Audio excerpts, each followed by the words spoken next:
పాజిటివిటీని మాత్రానికే చెప్పాలి తప్పించి నెగిటివ్ ఉన్నది చెప్పొద్దు అని చెప్పి కాదు, నెగిటివ్ చెప్పాలి. ఇప్పుడు ఒక డాక్టర్ దగ్గరికి వెళ్ళావు, షుగర్ ఉందని చెప్పాలా లేదని చెప్పాలా?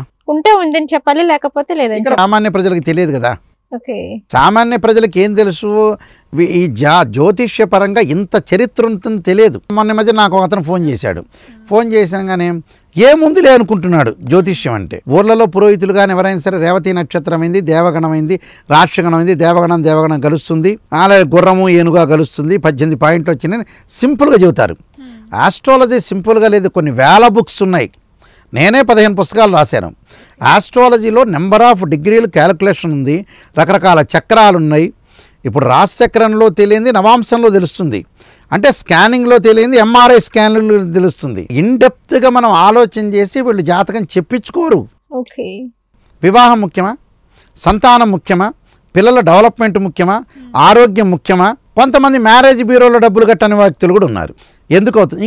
ఒక అమ్మాయి హైదరాబాద్ నుంచి, అమ్మాయి విశాఖపట్నంలో ఉంటే ఈ అబ్బాయి హైదరాబాద్ నుంచి విశాఖపట్నం వెళ్ళే వరకు ఖర్చులు అవుతాయని అలా మానుకున్నోడు కూడా ఉన్నాడు. అంటే డబ్బు అనేది ఎలా ఉంటుందంటే అండి, ఏ పని చేయాలో 100 రూపాయలు వస్తుందంటే 100 రూపాయలు మనం 1,00,000 రూపాయలు ఒక వ్యక్తి ఉంది, ఆ 1,00,000 రూపాయలు ఇక్కడ పెట్టిన తర్వాత ఈ 1,00,000 రూపాయలని మనం ఎలా వాడాలి? 1,00,000 రూపాయల్లో మనకు అవసరం ఏంటి? మెడికల్ అవసరం, పిల్లల యొక్క చదువులు అవసరం, వాళ్ళ పెళ్ళిళ్ళు అవసరం. రెమెడీస్ చెప్పేటప్పుడు కూడా ఇంత ఖర్చు అవుతుందా, 50,000 అవుతుందా, 60,000 అవుతుందా, 1,00,000 రూపాయలు అవుతుందా అనుకొని డ్రాప్ అయిపోయి చివరికి పెళ్లి కాని వ్యక్తులు కూడా ఉన్నారు. ఉన్నవాళ్ళు కూడా సరే. ఇప్పుడు లేని వాళ్ళంటే ఏంటి? అందరి దగ్గర సెల్లులు ఉన్నాయా?